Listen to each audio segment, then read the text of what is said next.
పాఠశాల వేద పాఠశాల ఆధ్యాత్మిక విద్యార్థుల అధ్యయనశాల ఆధ్యాత్మిక జీవిత పాఠాల పరిశోధనశాల ఆది నుండి బైబిలు క్లుప్త అధ్యయనానికి మరో సదవకాశం. ఆయా వ్యక్తుల జీవిత పాఠాలు నేర్చుకునే మరో సువర్ణవకాశం.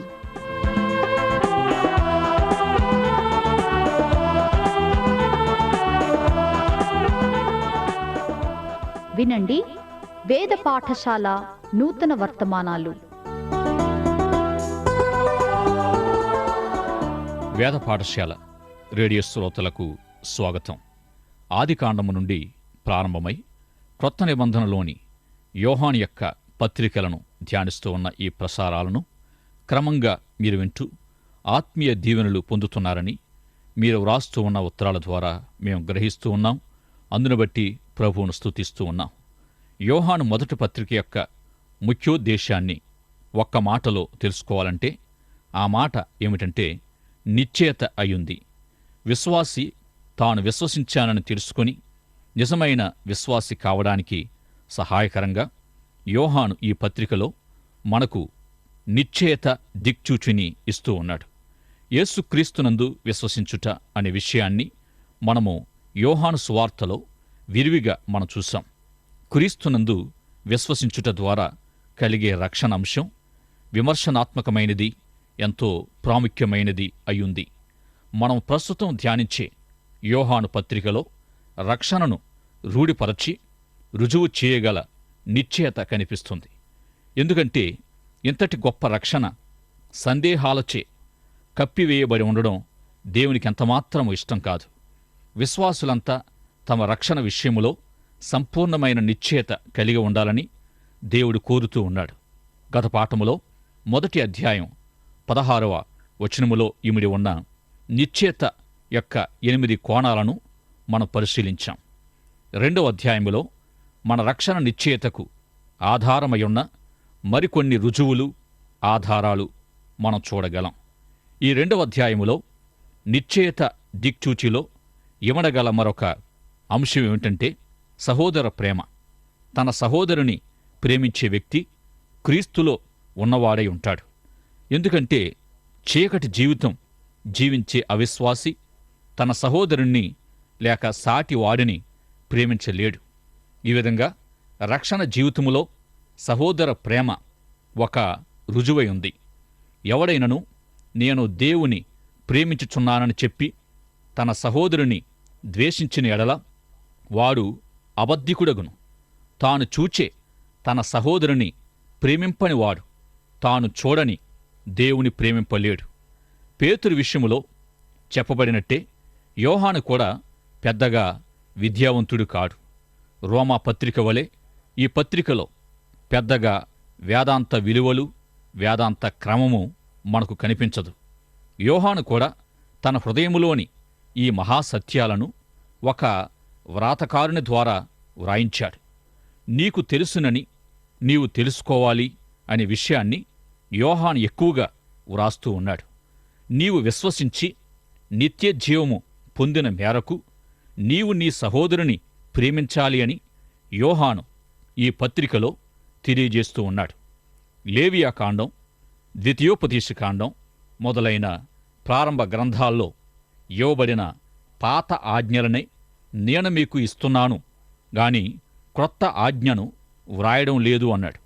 మొదట దేవుణ్ణి ప్రేమిస్తూ నిన్నువలే నీ పొరుగువానిని ప్రేమించాలనేది ఆజ్ఞలు అన్నిటిలో ముఖ్యమైన ఆజ్ఞలుగా తెలియచేయబడ్డాయి. ఈ విధంగా నీ విశ్వాస జీవితం వంటి జీవితం కలిగిన మరొక విశ్వాసి అయిన నీ సహోదరుణ్ణి నీవు ప్రేమించాలని ఇక్కడ యోహాను వ్రాస్తూ వచ్చాడు.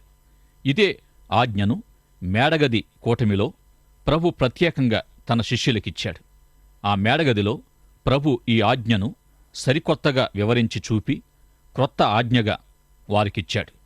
తాను 3 సంవత్సరాలు తర్ఫీదు చేసిన తన శిష్యులతో ఈ ఆజ్ఞను గూర్చి మాట్లాడారు. ఒకరికొకరు ఎదురెదురుగా కూర్చున్న ఆ భోజన బల్లపై తన శిష్యుల్లో ప్రతి ఒక్కరూ తమలో ప్రతి ఒక్కరిని ప్రేమించాలని ప్రభు వారికి తెలియజేశారు.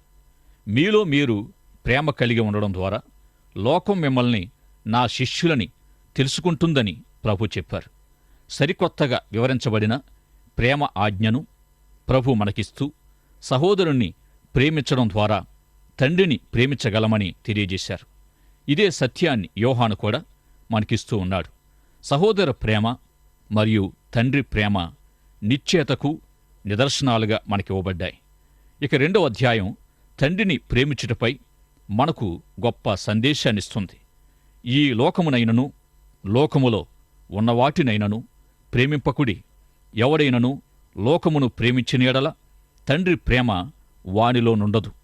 లోకములో ఉన్నదంతయు అనగా శరీరాశయు, నేత్రాశయు, జీవపు డంబమును తండ్రి వలన పుట్టినవి కావు.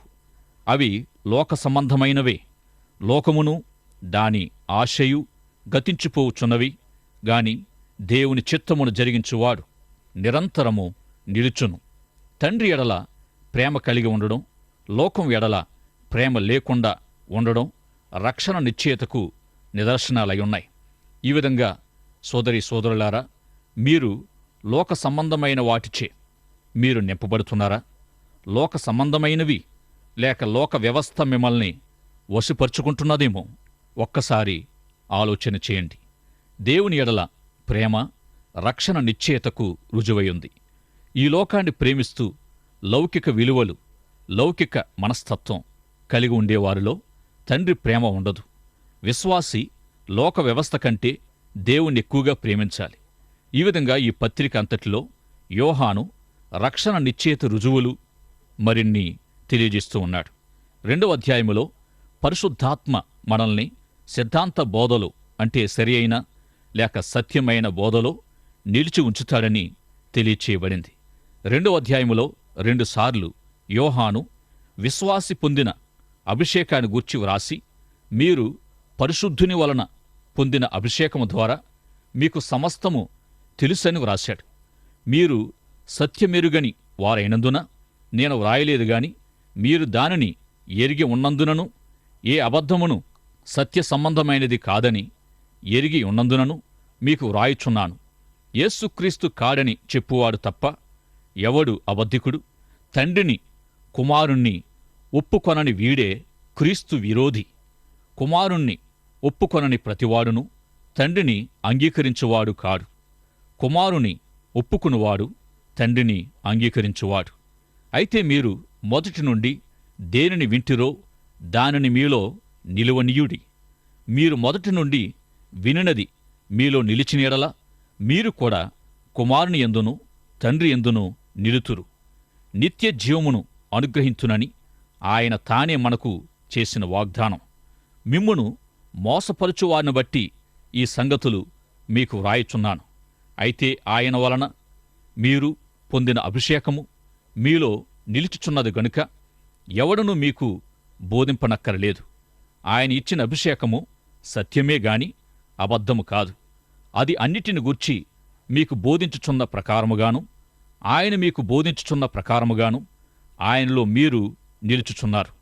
ఈ వాక్య భాగము పౌలు కొరింథీయులకు వ్రాసిన మొదటి పత్రిక 2వ అధ్యాయములో నేత్ర ద్వారము, చెవి ద్వారము, హృదయ ద్వారాల గుండా విని గ్రహించి నేర్చుకోవడాన్ని గూర్చిన వివరణకు దగ్గరగా ఉంది. పౌలు ఈ భాగములో విద్యా విషయక మానసికవేత్తలా మాట్లాడాడు. ఏదైనా ఒక విషయాన్ని వినడం ద్వారా, చూచి గమనించడం ద్వారా హృదయములోనికి స్వీకరించడం జరుగుతుంది. అయితే ఆత్మ సంబంధమైన విషయాలను ఆత్మద్వారము గుండా నేర్చుకోవాలి. ఆత్మ సంబంధమైన విషయాలు ఆత్మచేతనే వివేచింపతగునని పౌలు కొరింథీ మొదటి పత్రిక 2వ అధ్యాయములో తెలియజేస్తూ వచ్చాడు. అయితే పరిశుద్ధాత్మ దేవుని సహాయముతోనే తప్ప పరిశుద్ధాత్మ లేకుండా ఎవరు ఆత్మ విషయాలను గ్రహించజాలరు. లోక సంబంధమైన పెద్ద చదువులు, డాక్టరేట్ బిరుదులు ఆత్మ విషయాలను గ్రహించడానికి ఏమాత్రం సరిపోవు. యోహాను మొదటి పత్రిక 2వ అధ్యాయం 20వ వచనం నుండి 27వ వచనం వరకు యోహాను పరిశుద్ధాత్మ అభిషేకమనే విషయాన్ని 2 సార్లు వ్రాశాడు. పరిశుద్ధుని ద్వారా మీరు పొందిన ఈ అభిషేకమే ఆత్మ విషయాల ఎడల మీకు గ్రహింపునిస్తుంది అన్నాడు. క్రీస్తునందున్న వారికి గల నిత్య జీవమే ఆత్మ సంబంధమైన విషయాలన్నిటినీ బోధిస్తుంది. పరిశుద్ధాత్మ ద్వారా కలిగిన క్రీస్తునందలి నిత్య జీవాభిషేకమే ఆత్మ విషయాలన్నిటినీ గ్రహింపచేస్తుంది. క్రీస్తులో లేనివారికి నిత్య జీవం లేదు. 2వ అధ్యాయం 20వ వచనం నుండి 27వ వచనం వరకు యోహాను తెలియజేసిన అభిషేకము, పౌలు కొరింథీ మొదటి పత్రిక 2వ అధ్యాయములో తెలియజేసిన ఆత్మ వివేచన ఒకదానికొకటి సరిపడి ఉన్నాయి. ఈ వాక్య భాగాల్లో పరిశుద్ధాత్మ శక్తి యొక్క వాస్తవికతను మనం తెలుసుకోవచ్చు. మీ హృదయాల్లో, మీ చిత్తములో నివసించడం ద్వారా ఆయన మీకు ఆత్మ వివేచనను అనుగ్రహిస్తాడు. ఈ విధంగా మనలోని ఆత్మ నివాసాన్ని బట్టి ఆయనే మనలో ఉంటూ మనకు బోధిస్తాడు. గనుక ఎవడు మీకు బోధింపనవసరం లేదు అన్నాడు. పరిశుద్ధాత్మ మీలో నివసిస్తూ మీకు బోధిస్తూ ఉండగా ఆయన శక్తిని అనుభవించడం అనేది నీ రక్షణ నిశ్చయతకు మరొక నిదర్శనం. ఈ పత్రిక యొక్క ముఖ్యోద్దేశం రక్షణను నిశ్చయపరచడమని మనము తెలుసుకుంటూ ఉన్న సందర్భంలో ప్రార్థనాపూర్వకంగా మరొక్కసారి మీరీ పత్రికను చదివి ధ్యానించమని ప్రేమతో మిమ్మల్ని కోరుతూ ఉన్నాను. మీ నిశ్చయత ఏ విధంగా ఉంది? ఈ పత్రిక మనకు తప్పుడు నిశ్చయతను ఇవ్వడం లేదు. ఒకవేళ ఈ పత్రికలోని నిశ్చయత సమాచారం సరిపోలేదు అని అనిపిస్తే యోహాను సువార్తను కూడా తప్పగా చదవండి. ఈ యోహాను రాసిన పుస్తకాలు లేక పత్రికలు మీరు విశ్వాసులని మీకు రుజువుపరుస్తూ ఉన్నాయి. ప్రియ విశ్వాసులారా, మీ రక్షణ పట్ల సంపూర్ణ నిశ్చయత మీరు కలిగి ఉన్నారా? నిశ్చయతకు ఆధారమయున్న రుజువులు దేవుని ఎడల ప్రేమ, సహోదరుల ఎడల దేవుని ప్రేమ కనుపరుచుట అనే లక్షణం మీ జీవితములో ఉందా?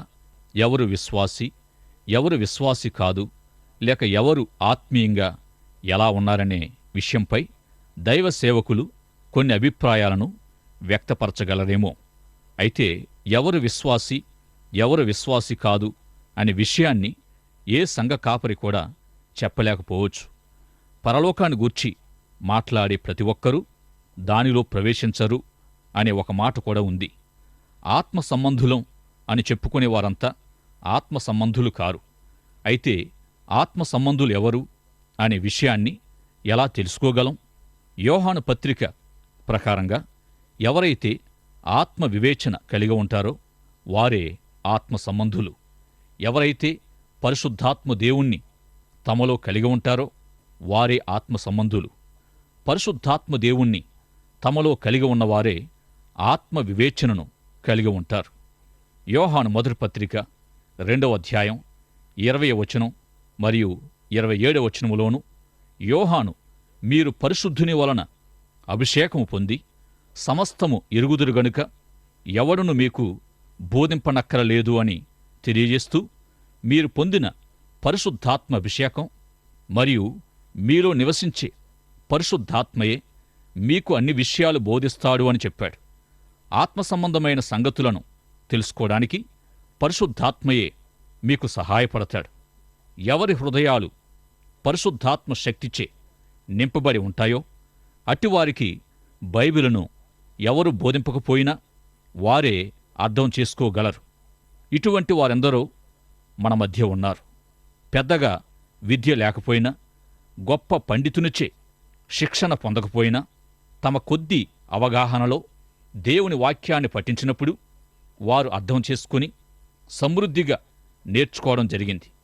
రాత్రింబగళ్ళు ఎడతెగక పఠిస్తూ నేర్చుకోగోరే ఎవరికైనా పరిశుద్ధాత్మ సహాయం చేయడానికి ఇష్టపడతాడు. ఈ విధంగా పరిశుద్ధాత్మ మనకు వాక్యము నేర్పిస్తూ ఉన్నప్పుడు మనము చదివేది, సంఘకాపరి బోధించేది, ఏదైనా కూటములో వినినది సమానంగా ఉంటాయి. ఆత్మ వివేచన పొందినవారు పరిశుద్ధాత్మను పొంది ఉంటారు. పరిశుద్ధాత్మను పొందినవారు నిత్యజీవం గలవారు. క్రొత్త నిబంధన సంఘ సహవాస సిద్ధాంతాన్ని కొరింథీ మొదటి పత్రిక 12వ అధ్యాయం 3వ వచనములో చూస్తాం. పరిశుద్ధాత్మ ద్వారా తప్ప ఎవడును యేసు క్రీస్తును ప్రభువు అని అంగీకరించలేడు అని చెప్పబడింది. క్రొత్త నిబంధన సంఘం యొక్క సిద్ధాంతం ఏమిటంటే యేసుక్రీస్తు అందరికీ ప్రభువై ఉన్నాడు. ఒక వ్యక్తిగా విశ్వాసిగా రుజువుపరిచేది యేస్సును క్రీస్తుని అంగీకరించడమే. యేస్సు దేవుని చేత పంపబడిన రక్షకుడని అంగీకరించడం. ఇట్టి ఒప్పుకోలు ఒక వ్యక్తిని విశ్వాసిగా రుజువు చేస్తుంది. యేసుక్రీస్తు ఎడల వారు కలిగి ఉండే ఉద్దేశము ద్వారా ఇతరులు విశ్వాసులా కాదా అనే విషయాన్ని మనము ధృవీకరించవచ్చు. ప్రియులారా, యేస్సును క్రీస్తని రక్షకుడని మీరు వ్యక్తిగతంగా అంగీకరించారా? అంగీకరించకపోతే ఇదే మిక్కిలి రక్షణ సమయం, అనుకూల సమయం. ఈ విధంగా ప్రశ్నించడం మంచి విధానమని నేను నమ్ముతూ ఉన్నాను. చాలామందికి క్రీస్తు ఎవరైనా కావచ్చు. బుద్ధుడిలో క్రీస్తు ఉండొచ్చు, గాంధీగారిలో క్రీస్తు ఉండొచ్చు, మరే ఇతర మహానుభావుల్లోనైనా క్రీస్తు ఉండవచ్చు అని వారు అనవచ్చు. అలా అనడం గొప్ప అబద్ధం. అలా అనేవాళ్లను అంత్యక్రీస్తు అని పిలిచాడు యోహాను. నూతన నిబంధన క్రైస్తవ్య సహవాసానికి యేస్సే క్రీస్తనే సత్యం ఆధారం, ముఖ్య సిద్ధాంతమయ్యుంది. ఎవరైతే యేస్సును క్రీస్తని రక్షకుడని ఒప్పుకుంటారో పరిశుద్ధాత్మ సహాయముతోనే వారు ఆ విధంగా ఒప్పుకోవడం జరిగింది అని గమనించాలి. ఈ విధంగా ఒప్పుకోవడమే రక్షణకు నిదర్శనము, నిశ్చయత అయ్యుంది. దేవుని కుమారులు, దయ్యం కుమారులు అనే రెండు జాతులు ఈ లోకములో ఉన్నారు. ఈ ఇద్దరి మధ్య తేడా ఏ విధంగా చెప్పగలమంటే 3వ అధ్యాయములో యోహాను ఈ విషయాన్ని విశదీకరించాడు. వారి ఫలముల వలన లేక వారి క్రియల వలన ఎవరో తెలుసుకోవచ్చు. సైతాను సంబంధులు ఎవరంటే ఎడతెగక మానక పాపం చేస్తారు. పాపం వారి అలవాటు, పాపమే వారి జీవితం. ఇక దేవుని సంబంధులు ఒకవేళ పొరపాటున పాపములో పడినా దానిలో కొనసాగరు. పాపము లేని పరిపూర్ణ స్థితిని గూర్చి యోహాను 3వ అధ్యాయంలో వ్రాశాడు. ఆయన యందు నిలిచి ఉండువాడెవడునూ పాపము చేయడు. పాపము చేయవాడెవడునూ ఆయనను ఎరుగలేదు, చూడనూ లేదు. చిన్నపిల్లలారా, ఎవరిని మిమ్మును మోసపరచనీయకుడి. ఆయన నీతిమంతుడై ఉన్నట్టు నీతిని జరిగించు ప్రతివాడును నీతిమంతుడు. అపవాది మొదటి నుండి పాపము చేయుచున్నాడు గనుక పాపము చేయువాడు అపవాది సంబంధి. అపవాది యొక్క క్రియలను లయపరచుటకే దేవుని కుమారుడు ప్రత్యక్షమాయను. దేవుని మూలముగా పుట్టిన ప్రతివానిలో ఆయన బీజము నిలుచును గనుక వాడు పాపము చేయడు. వాడు దేవుని మూలముగా పుట్టినవాడు గనుక వాడు పాపము చేయజాలడు. దీనిని బట్టి దేవుని పిల్లలెవరో అపవాది పిల్లలెవరో తేటపడును. నీతిని జరిగించని ప్రతివాడును తన సహోదరుని ప్రేమింపని ప్రతివాడును దేవుని సంబంధులు కారు. వారి వారి జీవన విధానాన్ని అనుసరించి దేవుని సంబంధులు, అపవాది సంబంధుల మధ్య తేడాను కనుగొనవచ్చు. క్రొత్తగా జన్మించి క్రీస్తులో ఉన్నవారెవరూ పాపము చేయరని లేక పాపములో కొనసాగుతూ ఉండరనే సత్యాన్ని యోహాను మనకు తెలియపరుస్తూ ఉన్నాడు. అంటే విశ్వాసి ఎప్పుడూ పాపము చేయలేదు, మరెప్పుడూ పాపము చేయడు అని అర్థం కాదుగాని ఉద్దేశపూర్వకంగానో లేక అలవాటుగానో పాపం చేస్తూ ఉండరని ఈ భాగము తెలియజేస్తూ ఉంది. ఒకవేళ వారు పాపములో జారిపడినా అందులో కొనసాగరు. పాపం వారికి స్వభావ సిద్ధమైనది కాదు. ఎందుకంటే వారు కొత్తగా జన్మించినప్పుడు వారి జీవిత మాదిరి, వారి జీవిత విధానం మారిపోయింది. యోహాను మొదటి పత్రిక 1వ అధ్యాయములో మనము పాపము లేనివారమని చెప్పుకొనిన ఎడల మనలను మనమే మోసపుచ్చుకుందుము. మనము పాపము చేయలేదని చెప్పుకుంటే దేవుణ్ణి అబద్ధికునిగా చేసిన వారం అవుతాం. మీరు పాపము చేయకుండా ఉండాలని మీకీ సంగతులు వ్రాస్తూ ఉన్నాను అన్నాడు. విశ్వాసికి పాపము సహజమే అనడానికి లేదుగాని అవిశ్వాసికి పాపము చేయడమనేది సహజ లక్షణం. ఇక క్రీస్తులో విశ్వాసులైన వారికి పాపం చేయకుండా ఉండడమే సహజ లక్షణం. అసహజమైన రీతిలోనే విశ్వాసి పాపములో పడినప్పుడు జరగవలసిన చికిత్స ఏమిటంటే మనము మన పాపములను ఒప్పుకొనిన ఎడల ఆయన నమ్మతగినవాడును నీతిమంతుడును గనుక ఆయన మన పాపములను క్షమించి సమస్త దుర్నీతి నుండి మనలను పవిత్రులుగా చేయను. మరొక చికిత్స ఏమిటంటే గలతీ పత్రిక 6వ అధ్యాయం మొదటి కొన్ని వచనాల్లో వ్రాయబడినట్టు సాటి విశ్వాసులే పడిపోయిన తమ విశ్వాస సహోదరుల్ని సాత్వికముతో మంచిదారికి తీసుకుని రావాలి. పడిపోయిన విశ్వాసుని చూచినప్పుడు మనక్కూడా ఎప్పుడైనా ఈ విధంగా పడిపోవడం సంభవించవచ్చు అనే దీన స్వభావం వ్యక్తపరచబడాలి. ఏదేమైనా విశ్వాసి పాపము చేయకూడదు అని ఈ పత్రిక హెచ్చరిస్తూ ఉంది. 3వ అధ్యాయములో నిశ్చయత దిక్చూచి యొక్క మరొక కోణం ఏమిటంటే నిజమైన మార్పుతో సాక్ష్య జీవితం కలిగి ఉండుట. ఒకప్పుడు ఒక ముఠా నాయకుడు రక్షణ పొంది స్వార్థికుల దళముతో కలిసి వీధుల గుండా ప్రచారం చేస్తున్నాడని తెలిసినప్పుడు ప్రజలు, పత్రికల వారు ఇతడు ఈ విధంగా మార్చబడిన విధానములో కొనసాగుతాడా, తిరిగి చీకటి సామ్రాజ్యాన్ని పరిపాలిస్తాడా అనే తలంపు వ్యక్తపరిచారు. ఒకవేళ అతడు తాను మార్చబడినవానుగా కొనసాగలేక పాత విధానములోనికి వెళ్ళిపోతే అతని పరిస్థితి ప్రశ్నార్థకమే. నిజంగా మార్చబడకపోతే సాక్ష్య జీవితాన్ని కలిగి ఉండలేరు. పగిలిన జీవితాలు బాగుచేయబడి మార్చబడి పునరుత్థాన ప్రభువును చూడగలగడం, పరిశుద్ధాత్మను పొందడం నిజంగా అద్భుతమే. అట్టివారు పాపం చేయడానికి వల్లపడదు. ఇక 3వ అధ్యాయం చివరలో విశ్వాసులు కలవరపడే సందర్భాల్లో సహాయపడగల వాక్య భాగం ఇవ్వబడింది. విశ్వాసులైనప్పటికీ కలవరపడే సందర్భాలు ఎదురవుతాయి. దేవుడు మన హృదయము కంటే అధికుడై సమస్తమును ఎరిగి ఉన్నాడు గనుక మన హృదయము ఏ ఏ విషయాల్లో మనలను దోషారోపణ చేస్తుందో ఆయా విషయాల్లో దేవుని ఎదుట సరిచేసుకోవాలని గ్రంథకర్త రాస్తూ ఉన్నాడు. ఈ హృదయము అనే పదము బైబిల్లో 1000 కంటే ఎక్కువసార్లు కనిపిస్తుంది.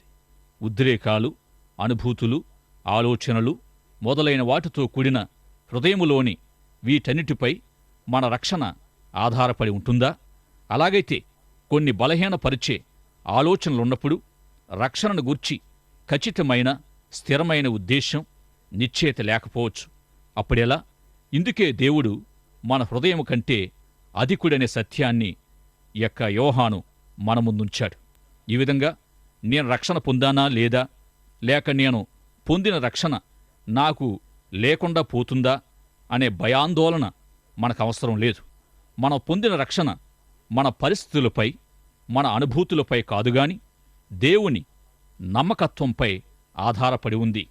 తిమోతికి వ్రాయబడిన 2వ పత్రికలో దేవుని యొక్క స్థిరమైన పునాది నిలుకడగా ఉందని, ప్రభు తన వారిని ఎరిగిన నమ్మకస్తుడని వ్రాయబడింది. పౌలు చెరసాల్లో ఉన్నప్పుడు ఇంకా అనేక మంది భక్తులు అనుభవించిన శ్రమల పదములో వారు ఎంతో భయాందోళనకు గురిచేయబడడం జరిగింది. అయితే వారందరినీ తన రక్షణలో దేవుడు కాపాడాడు. ఈ యోహాను పత్రికను ప్రార్థనాపూర్వకంగా చదివి ధ్యానించినప్పుడు తప్పక మన రక్షణను నిశ్చయపరుచుకోగలం. వింటున్న మీరు రక్షించబడ్డారా? రక్షించబడిన మీరు నిశ్చయత కలిగి జీవిస్తున్నారా? దేవుని ప్రేమలో, సహోదర ప్రేమలో వర్ధిల్లుతున్నారా? అవిశ్వాసికి పాపం చేయడం సహజ లక్షణమైతే విశ్వాసికి పాపం చేయకుండా ఉండడం సహజ లక్షణం. గనుక మన హృదయాలు ఏ విషయములో మనపై దోషారోపణ చేస్తున్నాయో ఒక్కసారి పరిశీలించుకుందాం. వాక్య వెలుగులో మనల మనము ప్రభువుకు సమర్పించుకుందాం. అటువంటి కృప పరిశుద్ధాత్ముడు మీకు దయచేయునుగాక. దైవాశీస్సులు. ఆమేన్.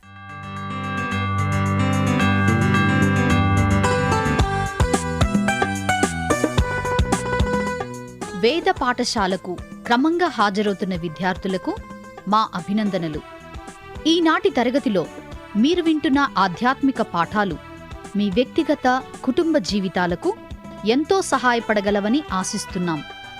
ఈ పాఠాల ద్వారా మీరు పొందుతున్న ఆత్మీయ మేలులు, ఆశీర్వాదాలు మాకు కూడా తెలియపరచండి. నేటి పాఠంలో మీకు ఏ విధమైన సందేహాలు, ఇంకా అర్థం కాని విషయాలున్నా వెంటనే మాకు వ్రాయండి. ఈ సందేశాలు మరింత సులభంగా అర్థం చేసుకోవడానికి సహాయకరంగా ఉండుటకు ఒక ఉచిత బైబిల్ గైడు మీకు పంపించగలం.